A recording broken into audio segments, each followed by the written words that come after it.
job seemed normal enough when I started. Just another delivery company looking for drivers who could work nights and keep their mouths shut. The pay was 3 times what I made at my last job, and they didn't ask too many questions about my past. I should have known something was wrong when they handed me the keys on my first day. The van looked ordinary from the outside. White paint, no windows in the back, and a small logo that said Demon Express in red letters. I thought it was just a weird name, like those food trucks called Hell's Kitchen or Devil's Diner. The manager, Mr. Chen, was a thin man with gray hair who never smiled. "You pick up packages from the warehouse," he said, handing me a clipboard. "You deliver them to the addresses on the list. You don't open the packages. You don't ask questions. You get paid every Friday." He looked at me with dark eyes that seemed too serious for such a simple job. My first delivery was to a house on Maple Street. The package was about the size of a shoebox, wrapped in black paper with no return address. It felt warm to the touch, which seemed odd, but I didn't think much about it. The house was small and painted yellow with a garden full of dead flowers in the front yard. An old woman answered the door.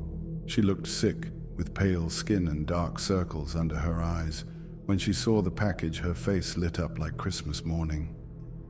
"Finally," she whispered, taking the box with shaking hands. "I've been waiting so long." I asked her to sign for it, but she was already closing the door. Through the window, I could see her opening the package with excited movements. Something dark and small moved inside, but I turned away before I could see what it was. The van felt colder when I got back in. The next few deliveries were similar. Sick people, black packages, and that same excited look when they saw what I was bringing. I started to notice patterns. All the customers looked ill in some way. Some had bandages on their arms or legs. Others walked with canes or sat in wheelchairs. A few looked like they hadn't slept in weeks. One night I delivered to a man named Robert who lived in an apartment above a pizza shop. He was young, maybe 25, but his hair was falling out in patches. His hands shook when he reached for the package. "Thank you," he said, his voice barely above a whisper.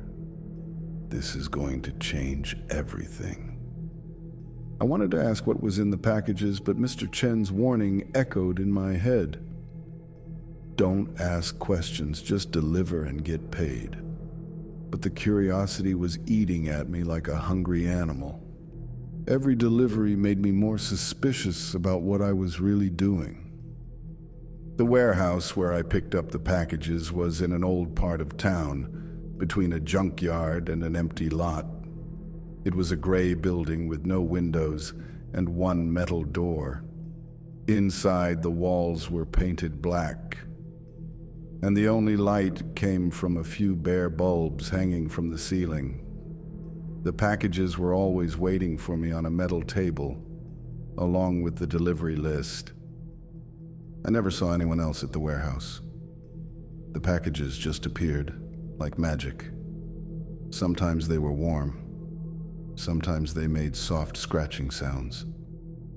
Once, I swear I heard something moving inside one of them, but when I held it up to my ear, the sound stopped. My hands were sweating by the time I loaded them into the van. After 2 weeks on the job, I started paying closer attention to the customers. Mrs. Rodriguez on Oak Street had cancer, according to the pill bottles I could see through her kitchen window. Mr. Thompson, in the trailer park, was missing his left leg.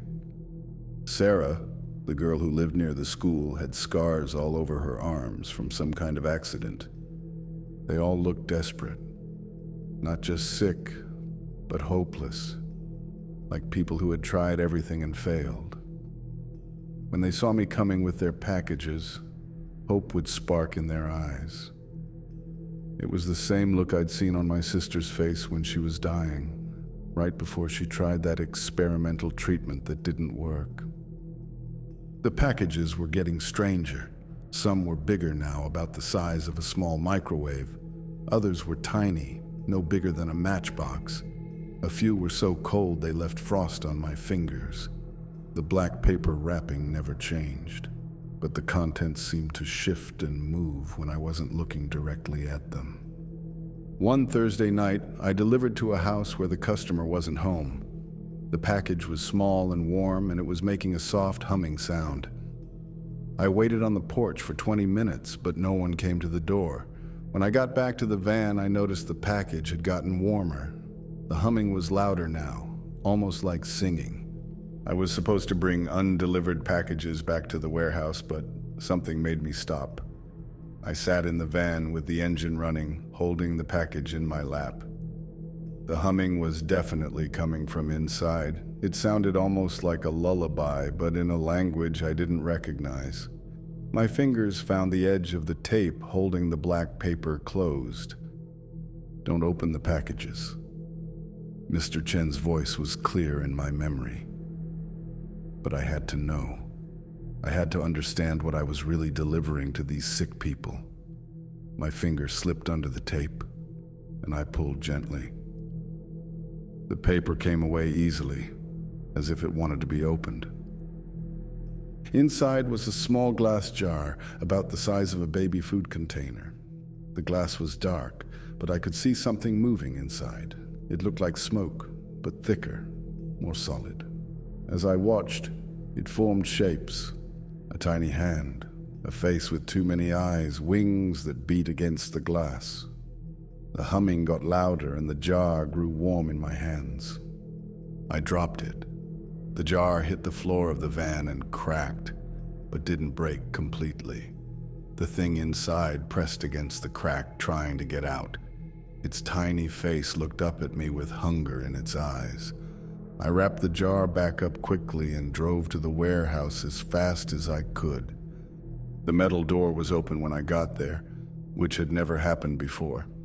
Inside, Mr. Chen was waiting for me. He looked at the package in my hands and smiled for the first time since I'd known him. "You opened it," he said. It wasn't a question. "I'm sorry," I said, but he held up his hand to stop me. "Don't be sorry. You were supposed to open it. We've been waiting for you to get curious enough." He walked over to the metal table where more packages were waiting. "You want to know what you've been delivering, don't you?" I nodded, even though part of me wanted to run away and never come back. "Hope," he said simply. "We deliver hope to people who have none left. Real hope, the kind that can change everything." He picked up one of the packages and unwrapped it slowly. Inside was another jar, this one filled with what looked like liquid starlight. "This is going to Mrs. Patterson tomorrow. She has 6 months to live, according to her doctors." "What's in the jars?" I asked, though I wasn't sure I wanted to know the answer. "Helpers," Mr. Chen said. "Beings from another place who can do things our doctors can't. They can cure diseases, heal injuries, even bring back the dead if the price is right." He rewrapped the jar carefully. "But they're not free. Everything has a cost." The thing in the cracked jar was still moving, still trying to get out. I could hear it whispering now, though I couldn't understand the words. "What's the cost?" I asked. Mr. Chen's smile grew wider. "That depends on what the customer wants. A small healing might cost a few years of life. A big miracle might cost more. The helpers decide what's fair. They always get their payment, one way or another." I thought about all the customers I delivered to. Mrs. Rodriguez with her cancer, Mr. Thompson with his missing leg, Sarah with her scars. They all looked so hopeful when they saw their packages. "Do they know what they're paying?" I asked. "Some do. Others figure it out later, but they all make the choice willingly. We don't force anyone to take our help. He walked over to a door I'd never noticed before, painted the same black as the walls. Would you like to meet them? The helpers? Every smart part of my brain screamed no, but I'd gone too far to turn back now. I followed Mr. Chen through the door into a room that shouldn't have existed.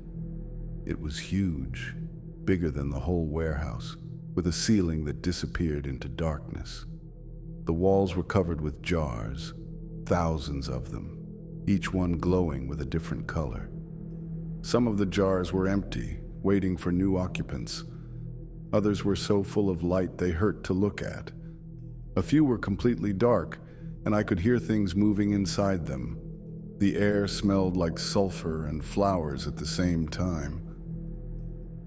"This is where we keep them," Mr. Chen said, walking between the shelves like a librarian. "Each one is different. Some are good at healing. Others are better at other things. We match them to the customer's needs."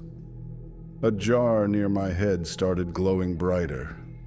Inside, something that looked like a tiny angel was waving at me. Its wings were made of light and its face was kind, but when I looked closer, I could see that its smile had too many teeth. "That one helped a little boy with leukemia last month," Mr. Chen said. "He's completely cured now. His parents are so grateful. Of course, they don't know yet that he'll never grow up. He'll stay 8 years old forever. But he's alive, and that's what they wanted." I backed away from the jar, but there were more all around me. Some of the creatures inside looked almost human. Others were so alien I couldn't figure out which end was the head. A few were just shapes made of shadow and light. They all watched me with interest, like I was a new toy. "Why are you showing me this?" I asked. "Because you're not just a delivery driver," Mr. Chen said. "You're a recruiter. Every person you deliver to becomes a potential customer for life. They tell their friends, their families, word spreads. Soon, we'll have more customers than we can handle."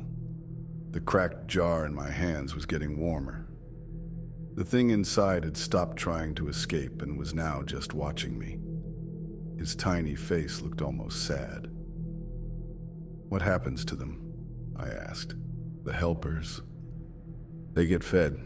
Every time someone uses their help, they get stronger. Eventually, they don't need the jars anymore. They can walk around free, find their own customers. That's when the real fun begins." Mr. Chen's eyes gleamed in the colored light from the jars. "Some of them have been with us for years. They look just like regular people now." I thought about all the times I'd been alone with the packages. All the times I'd heard them moving, whispering, singing. "How long has this been going on?" I asked. "Longer than you might think. People have always been willing to make deals when they're desperate. We just made it easier, more organized, better customer service." He laughed, and the sound echoed strangely in the huge room. "You should be proud. You're part of something special." But I didn't feel proud. I felt sick. All those people I'd delivered to, all those sick and desperate customers, I'd been helping to trap them, to change them into something else. The old woman on Maple Street, the young man with the falling hair, Mrs. Rodriguez with her cancer. What had really happened to them after I left? "I want to quit," I said. Mr. Chen's smile disappeared. "I'm afraid that's not possible. You've seen too much. You know too much. Besides, you signed a contract." I didn't remember signing any contract, but when I tried to think about it, my memory felt fuzzy, like trying to remember a dream after waking up. What kind of contract? The kind that doesn't end when you want it to. The kind that keeps you working for us until we don't need you anymore. He walked over to a shelf full of empty jars. "Don't worry, you'll get used to it. Most people do." The cracked jar in my hands was getting hot now. The thing inside was growing bigger, pressing harder against the glass. I could see its real face now, not the tiny, almost human one it had shown me before, but something with too many eyes and teeth, like broken glass. It was beautiful and terrible at the same time. "What happens if I don't want to get used to it?" I asked. Mr. Chen picked up an empty jar and held it up to the light. "Well, we always need more helpers, and you've been so close to them for so long you're already starting to change. Haven't you noticed? The way you can hear them whispering? The way you can feel them moving even when the packages are closed?" He was right. I had been hearing things, feeling things. Sometimes when I was alone in the van, I could swear the packages were talking to each other. And lately I'd been having dreams about flying through dark spaces, visiting sick people, making deals in languages I didn't know. "You're becoming one of them," Mr. Chen said gently. "It's a natural process. Nothing to be afraid of. You'll still be you, just more, better, able to help people in ways you never imagined." The jar in my hands cracked a little more. The thing inside pushed one tiny hand through the gap, reaching for me. When its fingers touched my skin, I felt a shock of electricity that went all the way to my bones. But it didn't hurt. It felt good, like coming home after a long trip. "I don't want to change," I said, but my voice sounded far away. "Everyone says that at first, but look at what you could become. Look at what you could do." Mr. Chen gestured to the jars around us. "These beings can cure any disease, heal any wound, fix any problem. And soon, you'll be able to do the same. Isn't that worth a little change?" The thing in the jar was climbing out now. It was bigger than I'd thought, about the size of a mouse, but its wings were huge. It perched on my finger and looked up at me with eyes like stars. When it spoke, its voice was like music.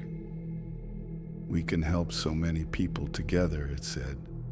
"All you have to do is let us in."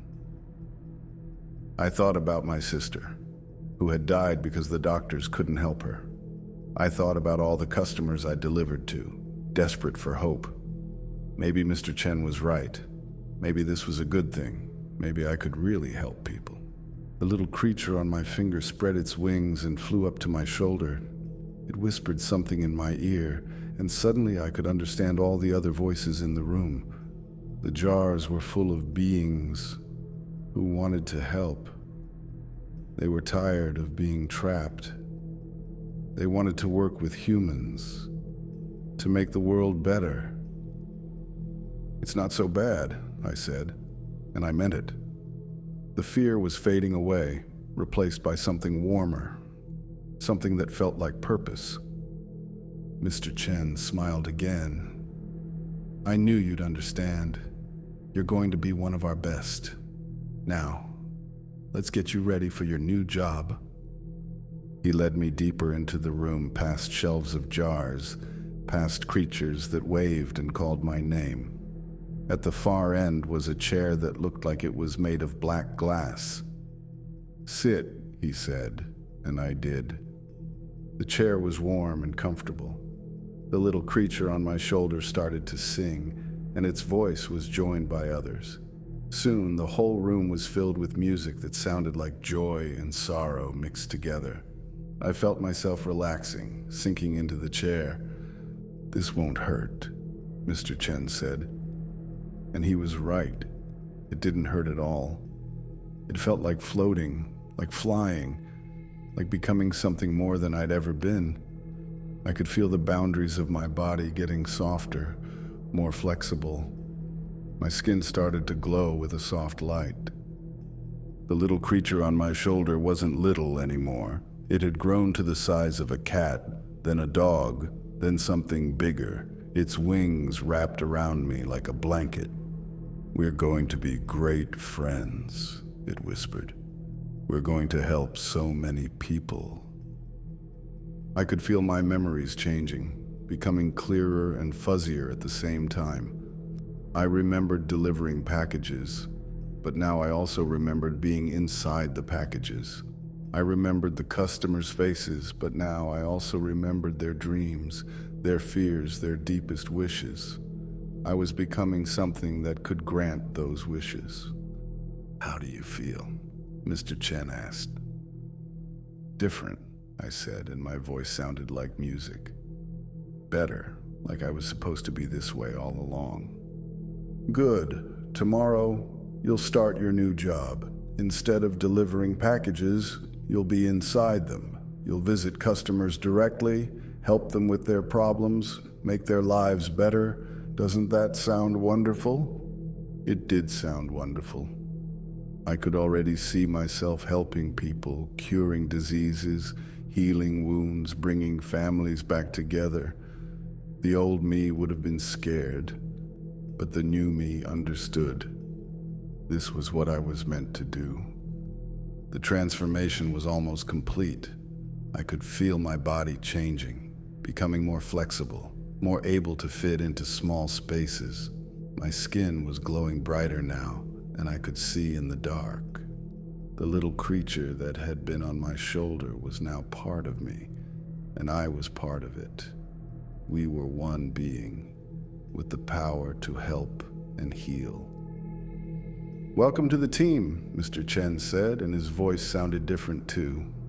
Older, like he'd been doing this for a very long time. "You're going to love your new job, and the customers are going to love you."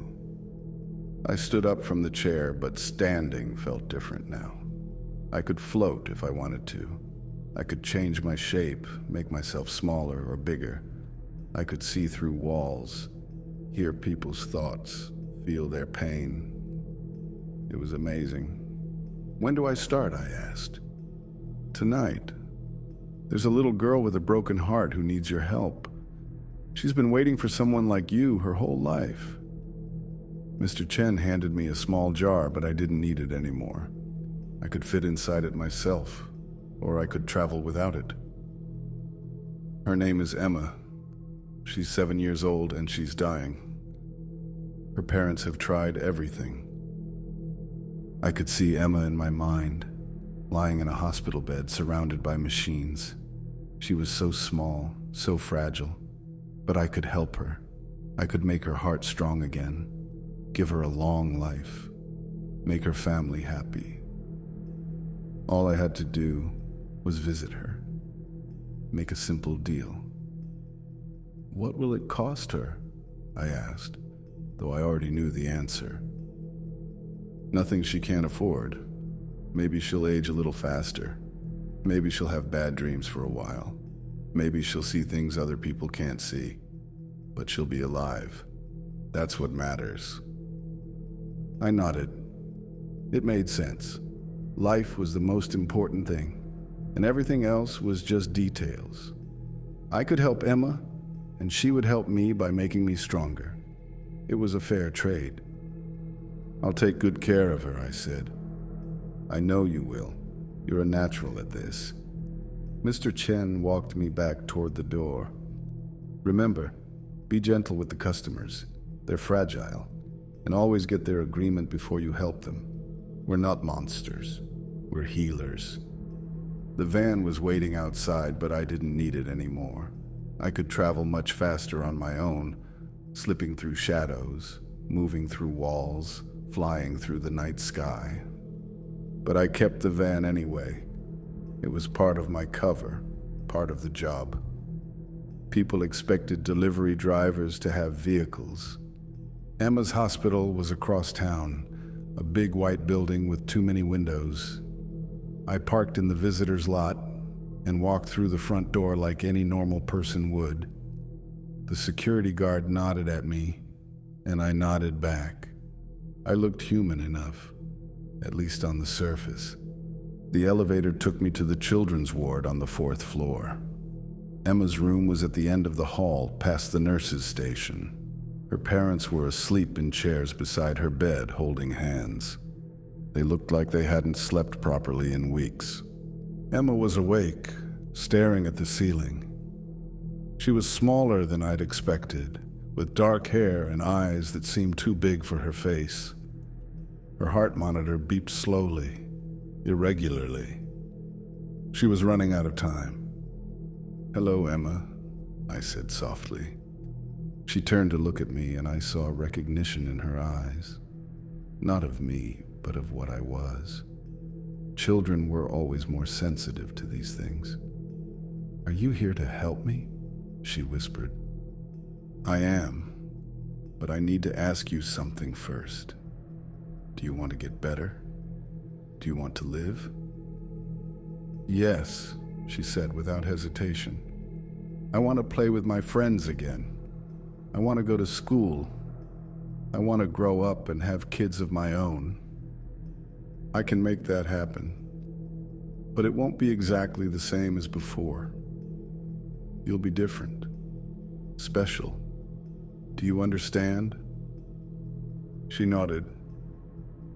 "Will it hurt?" "Number. It'll feel like going to sleep and waking up in a better dream." I sat on the edge of her bed. "Are you ready?" "Will my parents be happy?" "They'll be so happy. They love you so much." I reached out and touched her forehead. The skin was warm and soft. "Close your eyes, Emma. This will all be over soon." She closed her eyes, and I began to work. It was easier than I'd expected, like I'd been doing it my whole life. I could see her heart, damaged and weak, struggling to keep her alive. I could fix it, make it strong and healthy, but I could also see the price it would cost her. She would live, but she would never be fully human again. Part of her would always belong to us, to the helpers. She would see things other people couldn't see, know things she shouldn't know. And someday, when she was grown up, she would work for us too. She would help recruit new customers, new helpers, but she would be alive.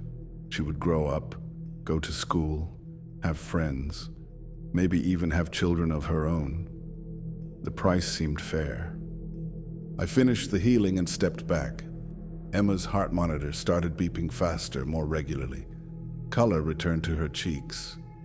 Her breathing became deeper and easier. She was going to be fine. "Thank you," she whispered, opening her eyes. They were different now, brighter, like they held tiny stars. "I feel so much better." "You're welcome. Remember, this is our secret. Don't tell anyone how you got better. Let the doctors think it was a miracle." She nodded seriously. "I understand. Will I see you again?" "Probably. We'll be friends for a long time." I stood up to leave. "Take care of yourself, Emma. And remember, you can help people now, too. When you're older, you'll understand how." Her parents were still asleep when I left the room. Tomorrow, they would wake up to find their daughter completely healthy. The doctors would run tests, take scans, and find no trace of the disease that had been killing her. They would call it a miracle, and they would be right. I walked back to the van, feeling satisfied. My first job as a helper had gone perfectly. Emma would live, her parents would be happy, and I had gained strength from the healing. It was a good deal for everyone. The van started easily, and I drove back toward the warehouse. But I wasn't really driving anymore. I was floating, drifting through the night like smoke. The van was just for show, just to keep up appearances. I was becoming something new, something powerful. Mr. Chen was waiting for me when I got back. "How did it go?" he asked. "Perfect. Emma's completely healed. Her parents will be so happy." I felt proud of what I'd accomplished. "When do I get my next customer?" "Soon. There's a man with cancer who needs help. and a woman who lost her son in an accident, and a family whose house burned down. So many people need what we can give them." He smiled. "You're going to be busy." I nodded. I was ready for busy. I was ready to help as many people as I could. It felt good to have a purpose, to be able to make a real difference in people's lives. Sure, there were prices to pay, changes to be made, but wasn't that true of any healing? Didn't all medicine have side effects? "What about other drivers?" I asked. "Are there more people like me?" "Oh yes, hundreds of them, all over the world. Some have been with us for years, some are just starting like you. You'll meet them eventually. We're like a big family." Mr. Chen walked over to the shelves of jars. "But for now, you should rest. Tomorrow is going to be a big day." I nodded and headed for the door. But as I reached for the handle, I heard something that made me stop. It was a voice, very faint, calling my name. It sounded familiar, but I couldn't place it. "Did you hear that?" I asked Mr. Chen. He looked at me with concern. "Hear what?" "Someone calling my name. It sounded like..." I tried to remember, but the memory slipped away like water. "Never mind. It's probably nothing." But as I walked to my van, I heard it again, clearer this time. It was my sister's voice, the one who had died before I got this job. She was calling for help, asking me to save her like I'd saved Emma. I stopped walking. My sister was dead. She'd been dead for 2 years. There was no way she could be calling for help, but the voice was so clear, so real. It was definitely her. "Where are you?" I whispered. "Here," the voice said, and I turned around. Standing in the shadows beside the warehouse was a woman who looked exactly like my sister. She was pale and thin, and her eyes were sad. "I've been waiting for you." "You're dead," I said, but I walked toward her anyway. "I am, but I'm not gone. None of us are really gone. We're just somewhere else, waiting." She reached out her hand to me. "You can help me. You can bring me back." I wanted to touch her hand, but something made me hesitate. "What would it cost?" "Everything," she said simply. "But isn't that what family is for? To sacrifice everything for each other?" I thought about Emma, lying in her hospital bed, healthy and alive because of what I'd done. I thought about all the other people I could help, all the lives I could save. My sister had been sick too, before she died. If I'd known then what I knew now, I could have helped her. "I can't," I said, though it hurt to say it. "I have other people to help, other customers who need me." Her face fell. "You're not my brother anymore, are you? You're one of them now." "I'm still your brother. I'm just more, better. I can help people in ways I never could before." I reached out to her, but she stepped back. "They changed you. They made you into something else. You think you're helping people, but you're not. You're making them like you. You're spreading the infection." Her voice was getting fainter, like she was moving away. "Fight it. Remember who you used to be." But I didn't want to remember who I used to be. I liked who I was now. I had power, purpose, the ability to heal and help. Why would I want to go back to being weak and useless? "I'm sorry," I said. But she was already gone. Just shadows and empty air. I got in the van and drove away, but her words stayed with me. "Fight it. Remember who you used to be." But I didn't want to fight. I wanted to help more people like Emma. I wanted to use my gifts to make the world better. The next morning, I woke up in my apartment feeling different again. I was still me, but more so. I could see through walls now, hear conversations from blocks away. I could feel the pain and sadness of everyone around me. It was overwhelming at first, but then I realized it was a gift. I could find people who needed help just by listening. Mrs. Johnson in the apartment below me was crying. Her husband had just been diagnosed with Alzheimer's. I could help him, make his mind clear and strong again. All I had to do was visit them, make the offer.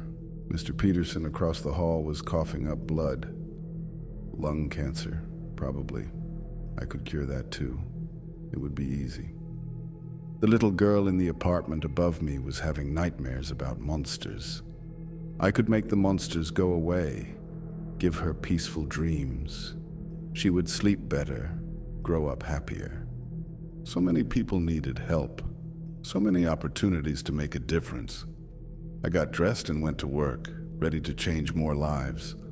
The van was waiting for me outside, but I barely needed it anymore. I could travel in other ways now, faster and more efficient. But I kept up the pretense. People expected delivery drivers to have vehicles. My first stop was Mrs. Johnson's apartment. She answered the door with red eyes and a tissue in her hand. "Can I help you?" she asked. "I'm here to help you," I said gently. "I know about your husband. I know how scared you are, but I can fix this. I can make him better." She stared at me for a long moment. "Who are you?" "Someone who cares. Someone who has the power to help." I showed her my badge, the one that said Demon Express. "We specialize in problems that can't be solved any other way." She looked at the badge, then at me. "What kind of problems?" "The kind your husband has, the kind that doctors can't fix. But I can fix them. I can make his mind clear again, give you back the man you married." I smiled. "All you have to do is invite me in." She hesitated, but I could see the hope in her eyes. The same hope I'd seen in Emma's eyes, in all my customers' eyes. "What would it cost?" "Less than you think, more than you might want to pay. But he'll be healthy again. Isn't that worth anything?" She opened the door wider and stepped aside. "Come in." The apartment was small and cluttered, full of pictures of happier times. Her husband was sitting in a chair by the window, staring out at nothing. He looked confused, lost, but I could fix that. "Hello, Mr. Johnson," I said, sitting beside him. "I'm here to help you." He looked at me with cloudy eyes. "Do I know you?" "You will. We're going to be good friends." I reached out and touched his forehead. "This might feel strange at first, but then it'll feel wonderful." The healing was even easier this time. I could see his mind, tangled and confused, full of broken connections. I smoothed them out, made them strong again. I cleared away the fog and brought back the light. It took only minutes. Mr. Johnson blinked, and his eyes became clear. "Mary," he said, looking at his wife. "What's wrong? You look like you've been crying." "Nothing's wrong," she said, tears streaming down her face. "Nothing's wrong at all." She looked at me with gratitude and fear. "How did you do that?" "I have my ways. But remember, this is our secret. Don't tell anyone how he got better. Let the doctors think it was a miracle." I stood up to leave. "Take care of each other. And remember, you can help people now too. When you're ready, you'll understand how." I left them holding each other, crying happy tears.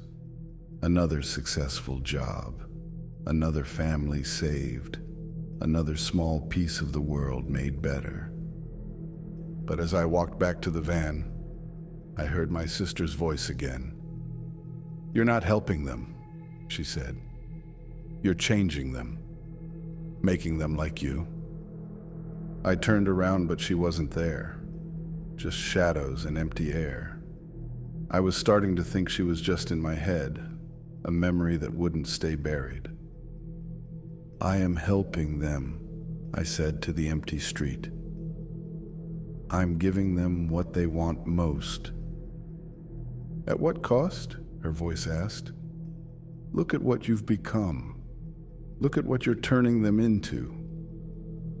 I looked at my reflection in the van's window. I looked human enough, but there was something different about my eyes. They were brighter, like they held tiny stars, just like Emma's eyes had been after I healed her. "I'm becoming something better," I said. "Something that can actually help people instead of just watching them suffer." "You're becoming a monster," she said, "and you're making everyone else into monsters too." But I didn't feel like a monster. I felt like a healer, a helper, someone who could make the world better. So what if there were changes? So what if the price was high? Everything worthwhile had a price. I got in the van and drove to my next customer. There was so much work to do, so many people to help. I was going to change the world, one person at a time.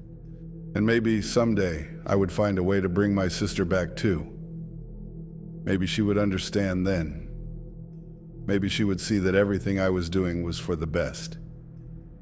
The van moved through the city like a whisper, carrying hope to the hopeless, healing to the sick, and change to everyone I touched. It was a good job. The best job I'd ever had. I was making a difference, I was helping people, and I was never going to stop.